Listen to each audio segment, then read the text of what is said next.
बच्चों, जैसे कि आपको पता इससे पहले जो वीडियो थे ग्लूकोज से रिलेटेड, इस पार्ट में भी आप ग्लूकोज ही पढ़ोगे। इससे पहले वीडियो में आपने ओपन चेन पढ़ी। अब इसमें हम आपको बताओगे जो ग्लूकोज है उसकी क्लोज चेन स्ट्रक्चर, या क्लोज चेन ले लो या साइक्लिक लिख लो।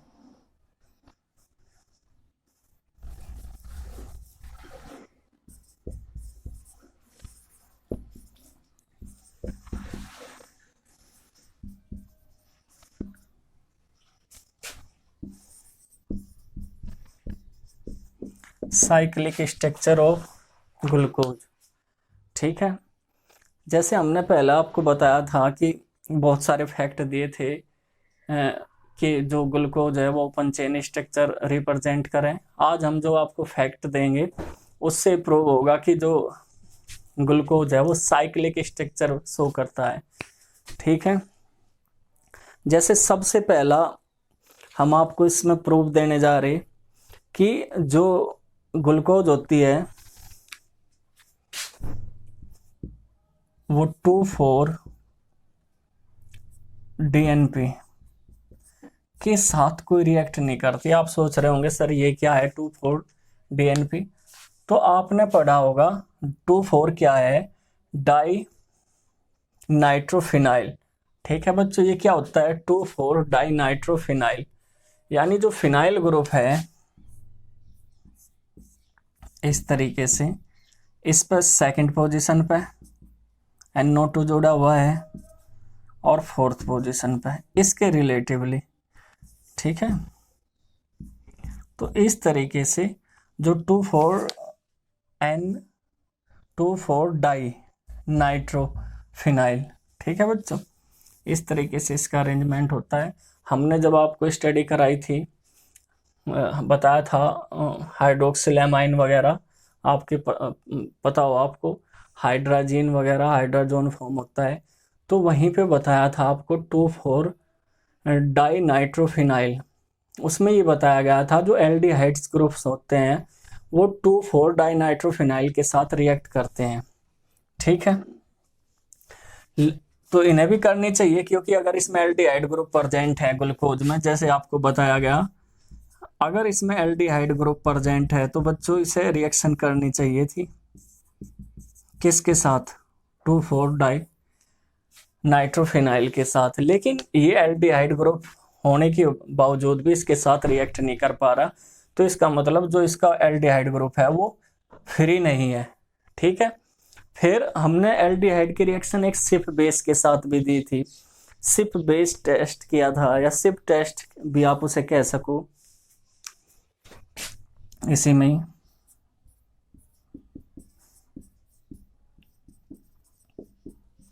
जो एल्डिहाइड देता है, तो ये चेक किया गया ना, तो ये रिएक्शन करता ना सिप टेस्ट देता।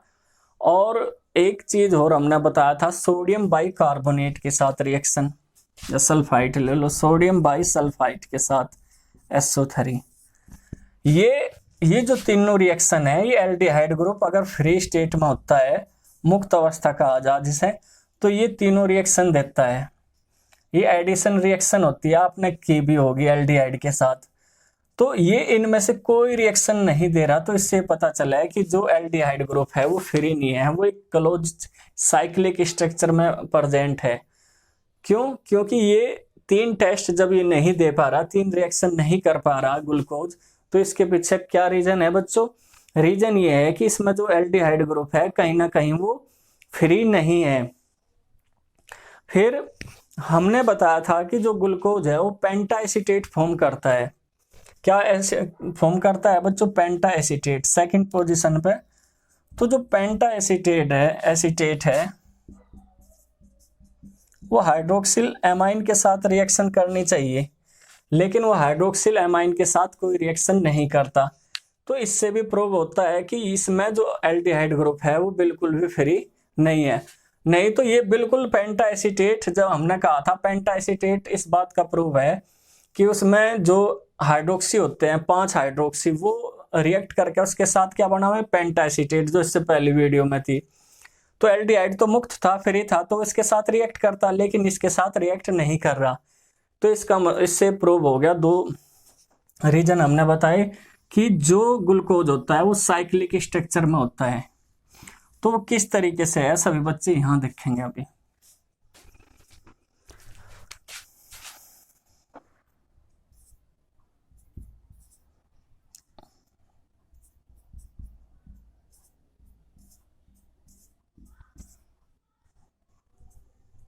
एक, दो, तीन, चार, पांच और 6। ये तो आपकी हम पहले क्या बना रहे बच्चों, ओपन चेन स्ट्रक्चर। ये फर्स्ट कार्बन, ये सेकंड, ये थर्ड। तो इसमें हमने बताया था OH इधर होगा, बाकी H है। ठीक, ये OH होगा तो ये H है। इसमें क्या है, जो फिफ्थ का OH ग्रुप होता है ये वाला, यहां से कहीं में रहेगा बच्चों, एक क्लोज चेन में रहेगा, कहीं के साथ रहेगा, क्लोज चेन में रहेगा जो OH ग्रुप है। तो इसका ध्यान आपको रखना है। वो किस तरीके से होगा हम आपको अभी बता रहे हैं। इस आप थोड़ा सा इधर लिख लो। आपको पता है मोर इलेक्ट्रोनेगेटिव होने की वजह से इस पर कैसा चार्ज आवे बच्चों, नेगेटिव। इस पर चार्ज कैसा होगा, पॉजिटिव। मैं अपनी तरफ से आपको बता रहा। तो यहाँ पे क्या होगा, ये कहाँ अटैच हो जाएगा, हाइड्रोजन। हाइड्रोजन तो इसके साथ अटैच होगा ये जा करके। ठीक है, तो देखो क्लोज चेन में आ गया, नहीं आ गया। तो इस तरीके से ये इक्विलिब्रियम में रहेगा और दो स्ट्रक्चर फॉर्म करता है सॉल्यूशन के अंदर। ये तो ओपन चेन है,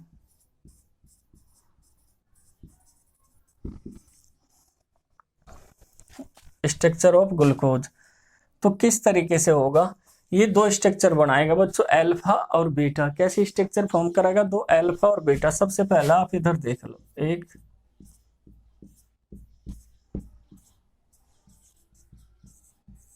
ये फिर ये है। जो ये वाला कार्बन एटम है जिसे फिफ्थ कार्बन एटम कहते हैं, ये ही क्लोज चेन में रहेगा और पहले के साथ first, second, third, fourth, fifth, sixth.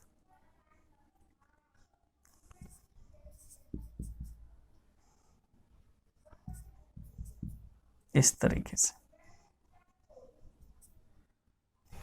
Second वाला, फिर थर्ड वाला इधर रहता है वो, इसे थोड़ा सा ऊपर लिख लेंगे। ठीक है, सेकंड वाला H हो गया ना, फिर ये OH हो गया। आपको इस चीज का बहुत ध्यान रखना बच्चे, कहीं भी आप इसकी मिस्टेक नहीं करोगे। ये फोर्थ है, ये फिफ्थ है। तो ये वाला आपने देखा किस चेन में है बच्चों, क्लोज चेन में। ऑक्सीजन आप यहाँ रख लोगे और यहाँ पे भी एक हाइड्रोजन कर दोगे। फिफ्थ कार्बन है, सिक्स्थ कार्बन है इसका। तो आपने देखा एक, तो ये होगी बच्चों इसकी, ये क्या है, क्लोज चेन है। सभी बच्चों को दिख रही होगी, नहीं मैं फिर एक बार चेक कर लूंगा। सभी बच्चों को दिख रहा प्रॉपर, ठीक है। इसे कहा जाएगा अल्फा डी प्लस ग्लूकोज। ठीक है, ग्लूपाइरेनोज भी हम इसे कह सके। क्या कह सके, ग्लूपाइरेनोज। और करके लिख सके, और अल्फा डी प्लस ग्लूपाइरानोज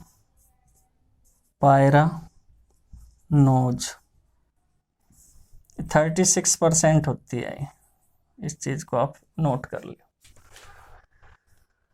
ठीक है बच्चों, सभी बच्चे देख लो। ये जरूर देखना आपको, जो फिफ्थ कार्बन है वो फर्स्ट के साथ क्या, ये रिंग से बाहर होता है, ये रिंग में आ गया। तो यही रीजन है कि वो DNP के साथ या सिप बेस टेस्ट नहीं दे पा रहा था, या फिर सोडियम बाइसल्फाइड के साथ एडिशन रिएक्शन नहीं कर पा रहा था।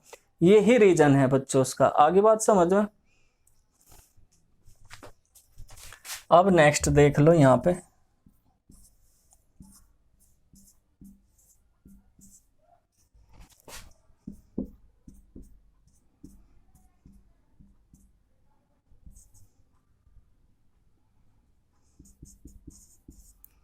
बस यहाँ जो ये फर्स्ट कार्बन एटम है इसकी पोजीशन चेंज होती है, बाकी सेम रहेगा।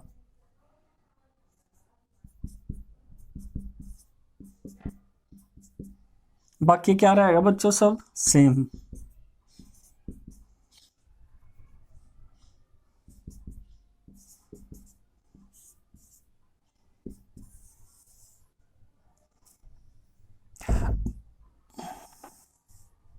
इस तरीके से फर्स्ट,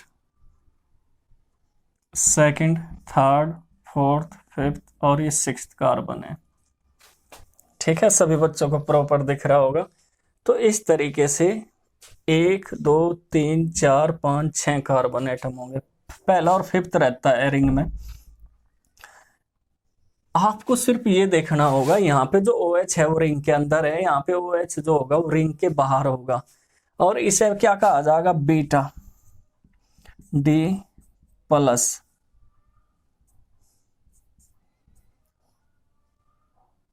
ग्लूकोज, या फिर बीटा D प्लस ग्लूपाइरेनोज। ठीक है बच्चों, सभी बच्चे ध्यान से देखते रहो इस तरीके से। तो सभी बच्चों को दिख रहा होगा किस तरीके से है ये साइक्लिक स्ट्रक्चर है बच्चों ग्लूकोज की। तो आपने क्या देखा, देखो 36% होती है, तो कितनी बची, 64%। ये सिर्फ 0.5% ही होगी ओपन चेन। तो आप ये देखो, जब सॉल्यूशन के अंदर इक्विलिब्रियम में होती है ये, और इक्विलिब्रियम में एक साइक्लिक स्ट्रक्चर फॉर्म करती है, तो इससे तो ये चीज प्रूव होगी, जो ग्लूकोज होगा वो साइक्लिक स्ट्रक्चर होगी उसकी, ना कि open chain structure in solution. ध्यान दे इन सॉल्यूशन के अंदर। ठीक है बच्चों, एक जो लेफ्ट साइड ये वाली देखो, इसमें अगर राइट साइड में OH है, ये ध्यान देने वाली बात है, राइट साइड में यानी रिंग के अंदर OH है, तो हम उसे कहेंगे अल्फा। और डी, जो डी है यहाँ पे दोनों साइड में आपको दिख रहा होगा, ये ऑप्टिकली एक्टिव के लिए नहीं है, ये DL कॉन्फ़िगरेशन है जो हमने आपको बताया था। और ग्लूकोज का कॉन्फ़िगरेशन डी होता है, ये ऑप्टिकली एक्टिव शो कराएगा सिर्फ यहाँ प्लस। ठीक है, प्लस इसे बताओगा कि ऑप्टिकली एक्टिव है या नहीं है, यानी क्लॉकवाइज रोटेट हो रहा। तो ये जो आपके सामने स्ट्रक्चर्स है, इसका आप स्क्रीनशॉट ले लें सभी बच्चे। इससे प्रूव हो गया कि जो ओपन चेन स्ट्रक्चर है वो नहीं होगी जो अभी तक आप सोच रहे थे इसकी, क्योंकि इसमें जो एल्डिहाइड ग्रुप है वो फ्री है ही नहीं, वो तो कहीं में आ गया, साइकिल में आ गया। ठीक है, तो इस वजह से आपने देखा 2,4 नाइट्रोफिनाइल के साथ देख लो, हाइड्रोजन या हाइड्रोजन के साथ, ठीक, वो उसके साथ रिएक्ट नहीं करे, सिर्फ बेस नहीं बनाने का, सोडियम बाइसल्फाइड के साथ नहीं करने का, या फिर हाइड्रोक्सिल एमाइन के साथ भी रिएक्ट इसी वजह से नहीं करता, क्योंकि वहां तो फ्री एल्डिहाइड होगा, वो ही उसके साथ रिएक्ट करेगा। तो आपने देखा कि जो दो साइक्लिक स्ट्रक्चर फॉर्म होती है इक्विलिब्रियम में इसकी। ठीक है बच्चों, और जो ये साइक्लिक फॉर्म है ये इंटरमोलिकुलर होगी, हेमी एसिटल्स कहलाऊंगी। ये क्या कहलाऊंगी, हेमी एसिटल।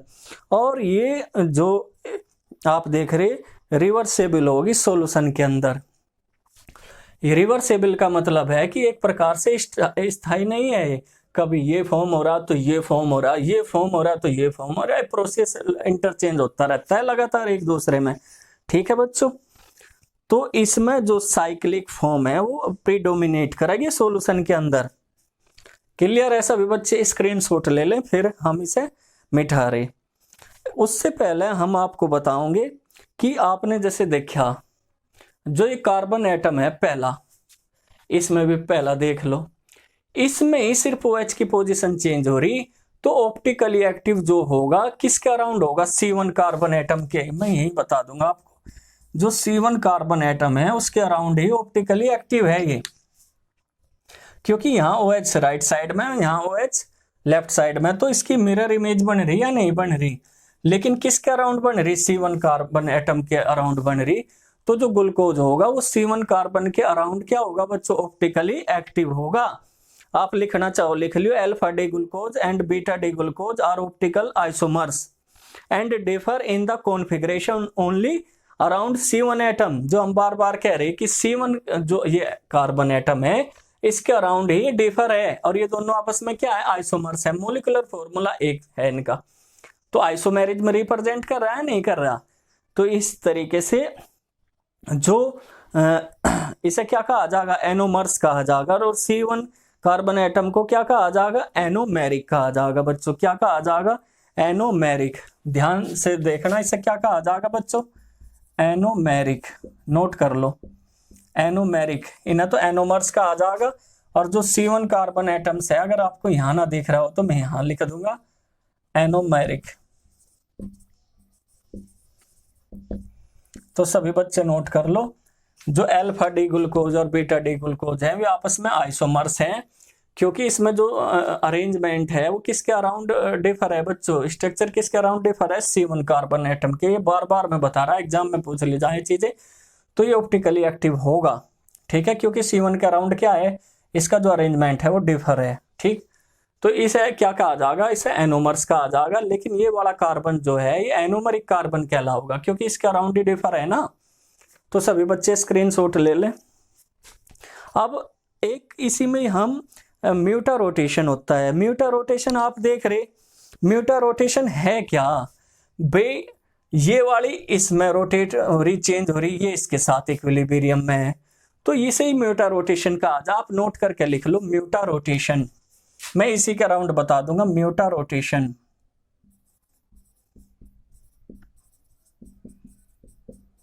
ये टर्म पूछ ली जा, जैसे एनोमरिक और म्यूटा रोटेशन। तो आप नोट कर लो, the spontaneous change in specific rotation of an optically active compound with time to an equilibrium value is called mutarotation. ठीक है बच्चों, तो इसमें क्या होगा, म्यूटा रोटेशन होगा। जैसे ये कितना रोटेट होता है, 111 डिग्री। कितना रोटेट होगा, मैं यही लिख दूंगा 111 डिग्री। ये 52.5 डिग्री और ये 19.5 डिग्री के आसपास होता है। तो ये रोटेशन होता है। म्यूटा रोटेशन क्या होगा, जैसे आपने देखा ये आपस में इंटरचेंज होते हैं इक्विलिब्रियम में होने के साथ, तो इसमें जो रोटेशन होगा उसे क्या कहा जाएगा, म्यूटा रोटेशन। आप एक बार फिर दे, spontaneous change in specific rotation of an optically active compound. Optically तो है ये, किसके ऑप्टिकली एक्टिव किसके अराउंड, हमने बताया था C1 कार्बन के, एनोमेरिक होते हैं।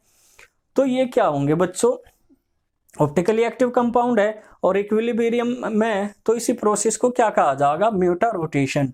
मोस्ट इंपोर्टेंट चीज है, आप इसे नोट कर लें। ठीक है बच्चों, अब हम इसकी कुछ स्ट्रक्चर बताऊंगे आपको, पायरेनोज या फिर हावर्थियन प्रोजेक्शन फॉर्मूले भी कहें, जो काफी इंपोर्टेंट होते हैं ये भी।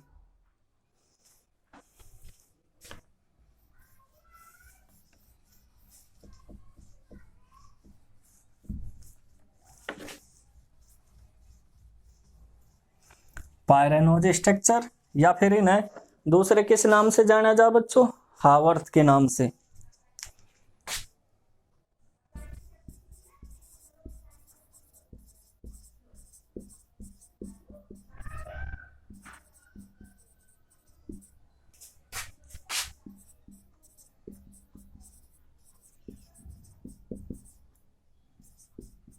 और हावर्थ स्ट्रक्चर, ठीक है, सभी बच्चे देखते रहें, या तो इन्हें पायरेनोज स्ट्रक्चर कह सकें या फिर हावर्थ स्ट्रक्चर। किस तरीके से रिप्रेजेंट किया जाएगा वो सभी बच्चे यहाँ देख लो। जैसे अभी अभी हमने बताया alpha D glucose, alpha D glucose को देखेंगे। सबसे पहले हमने क्या बताया आपको,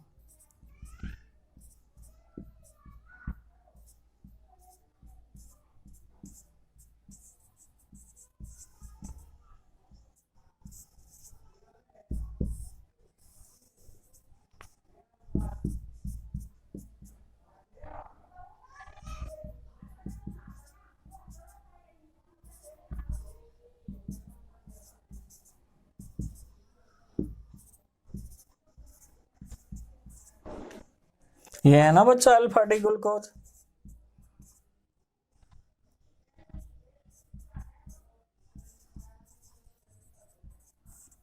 ग्लूकोज या पायरेनोज स्ट्रक्चर भी हम इन्हें कह दें। असल में इस तरीके से होती है, सभी बच्चे ध्यान दें।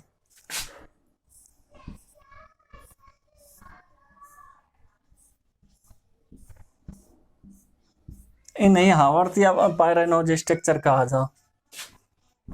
ध्यान देने वाली बात है बच्चों, इसमें जो OH होगा वो इस तरीके से रिप्रेजेंट किया जाएगा नीचे की ओर अल्फा डी के लिए। First carbon, second, third, fourth, fifth और ये सिक्स्थ होगा। ये बाहर होता है रिंग से, हमने बताया था ना ये बाहर होता है। तो असल में ये स्ट्रक्चर होती है इनकी। सेकंड पोजीशन पे देखो HOH, इसमें OH अंदर जाएगा थर्ड पोजीशन में, ठीक है, इस तरीके से। तो फिर तो आपको यही करना HOH H। तो सभी बच्चे स्क्रीनशॉट ले लें इसका।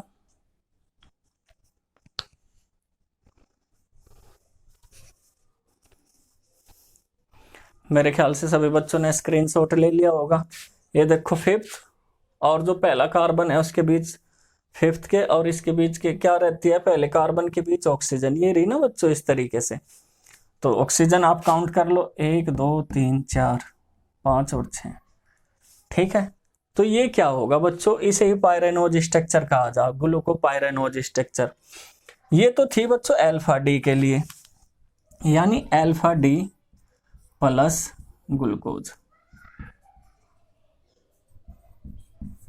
या ग्लूकोपायरेनोज भी आप इसे कह सको। क्या कह सको बच्चों, ग्लूकोपायरेनोज। भाई यहां से पायरेनोज लगाना आपको, ग्लूकोपायरेनोज,